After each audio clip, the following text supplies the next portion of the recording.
Hello everyone, welcome in Kiran learners academy. इस video में cover करेंगे सेट नंबर 12 का कंप्यूटर 91 टू 100 तक। हम करेंगे दिल्ली पुलिस एग्जाम के लिए। दोस्तों 45 क्वेश्चन की सीरीज हमने स्टार्ट की थी। इसमें से बहुत सारे सेट हमने 11 सेट कंप्लीट कर लिए। अभी ये है सेट नंबर 12। पार्ट 4 में रहता है इसका कंप्यूटर, जैसे जो आपका एग्जाम पैटर्न होता है। टोटल 100 क्वेश्चन होते हैं। पहले पार्ट में जनरल नॉलेज रहता है 50 question.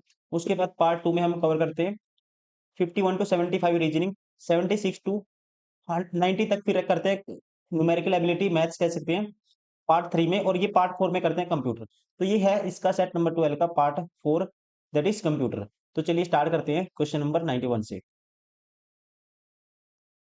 Question number 91, which of the following options will allow you to set text within a paragraph at a different margins in MS Word 365। कहता है कौन सा विकल्प आपको एमएस वर्ड 365 में एक पैराग्राफ के भीतर अलग अलग मार्जिन पर टेक्स्ट सेट करने की अनुमति देता है या देगा। तो आप ध्यान रखेंगे इंडेंटिंग जो ऑप्शन है ये हमें पैराग्राफ के भीतर अलग अलग मार्जिन पर टेक्स्ट को सेट करने की परमिशन देता है। Right answer option second. तो ये किया जा सकता है किससे?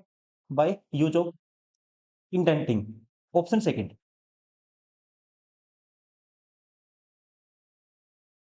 Question number 92, internet architecture model की कौन सी लेयर नेटवर्क के बीच पैकेटों का रूट करने के लिए पैकेटों को रूट करने के लिए उत्तरदायी है? Which layer of the, English में पढ़ता हूँ, which layer of the internet architecture model is responsible for routing packets between network. कहता है नेटवर्क के अंदर पैकेट्स की रूटिंग करने के लिए इंटरनेट आर्किटेक्चर मॉडल में कौन सी लेयर रिस्पॉन्सिबल होती है, ये आपको बताना है। आपको ध्यान रखना है, राइट आंसर होगा इसका, और याद भी कर सकते हो। देखो network, network layer network layer of the internet architecture model is responsible for the routing packets between the network. Right answer होगा ऑप्शन सेकंड। ये कौन सी लेयर होती है? Network layer. Question number 93, in MS Word 365 to change the formatting of the text to match the formatting of the other text in document, which of the following tool can be used? कहता है जब आप दूसरे text के साथ matching करते हो formatting की, और उसके लिए हम फॉर्मेटिंग को क्या करते हैं, चेंज करते हैं, बदलते हैं। तो उसके लिए किस टूल का भी यूज करते हो, ये पूछा गया है। तो उसके लिए यूज करते हैं, आपको ध्यान रखना है, एमएस वर्ड एमएस वर्ड 365 में यूज किया जाता है ऑप्शन थर्ड, फॉर्मेट पेंटर का। किसका यूज करते हैं? फॉर्मेट पेंटर का।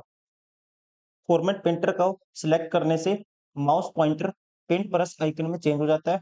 तो इसलिए हम यूज करते हैं किसका? ध्यान रखना आपको, ऑप्शन थर्ड, फॉर्मेट पेंटर का। Question number 94, which of the following is the correct option to draw a line through the middle of the text in MS Word 365।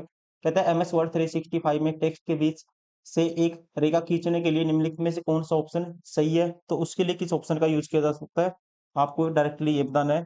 तो उसके लिए क्या यूज करते हैं? हम यूज करते हैं स्ट्राइक थ्रू का।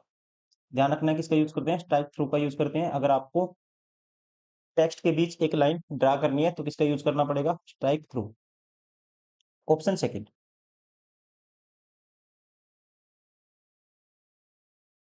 Question number 95, in MS Excel 365 which of the following keyboard shortcut is used to save workbook in MS Excel? आसान क्वेश्चन है। किसी भी वर्कबुक को एमएस एक्सेल 365 में सेव करने के लिए हम किसका यूज करते हैं? कंट्रोल प्लस एच का। सेव के लिए यूज करते हैं control plus S. Right answer option third. और सेव एज का यूज किया जाता है अगर आप कोई सेम फाइल अदर लोकेशन पे सेव करनी है, तो उसके लिए यूज किया जाता है सेव एज का। क्वेश्चन नंबर 96, इन ए माइक्रोसॉफ्ट वर्ड 2019, आपकी बात किसकी बात हुई है? 2019 की।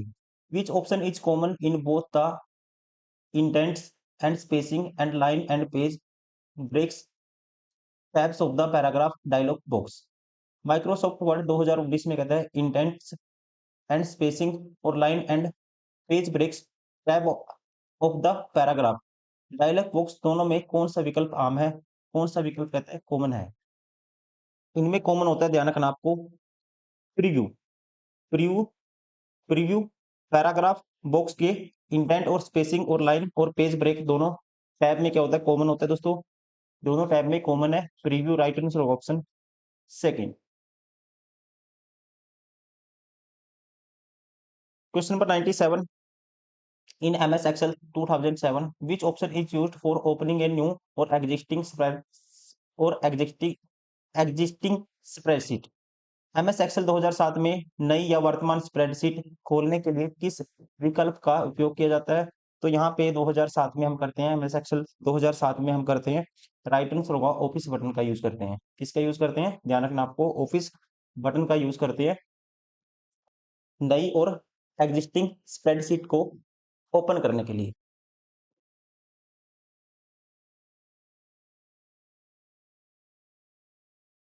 Question number 98 which of the following best describes the difference between save and save as। Save का यूज तो करते हैं किसी भी वर्कबुक को, फाइल को सेव करने के लिए। सेव हैज का अगर आपको कोई दूसरी लोकेशन पे कोई फाइल, सेम फाइल सेव करनी है दूसरी लोकेशन पे, तो यूज किया जाता है सेव हैज का। तो अकॉर्डिंग टू राइट आंसर होगा यहाँ पे, कह सकते हैं directly, save is use to save the document for the first time, while save as use to save the document with a new name और डिफरेंट फाइल फॉर्मेट या location. Option 4। Question number 99 in MS Excel 365 when you right click on the cell and select filter। जब आप cell के ऊपर right click करते हो और filter को सिलेक्ट करते हो, which following option is not visible, तो हमें कौन सा ऑप्शन है जो विजिबल नहीं होगा? तो इस कंडीशन में कौन सा ऑप्शन विजिबल नहीं होता दोस्तों, ध्यान रखना है आपको। Filter by selected cell font visible होता है, कलर विजिबल होता है, सेल वैल्यू विजिबल होती है, लेकिन सेल हाइट ये विजिबल नहीं होता, ये गलत है, राइट आंसर होगा option 3। Question number 100 when replying to an email what is the key difference between reply and reply all। आसान है बिल्कुल ही, ठीक है, रिप्लाई ऑल या रिप्लाई आप खुद ही समझ सकते हो।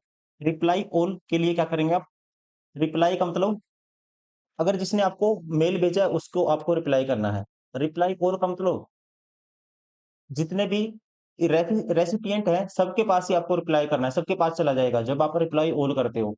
ठीक है, तो यहाँ पे राइट आंसर होगा, कह सकते हैं, reply send the response only to the original sender, while reply all send to the respond to the all recipient of the original email। Option 3।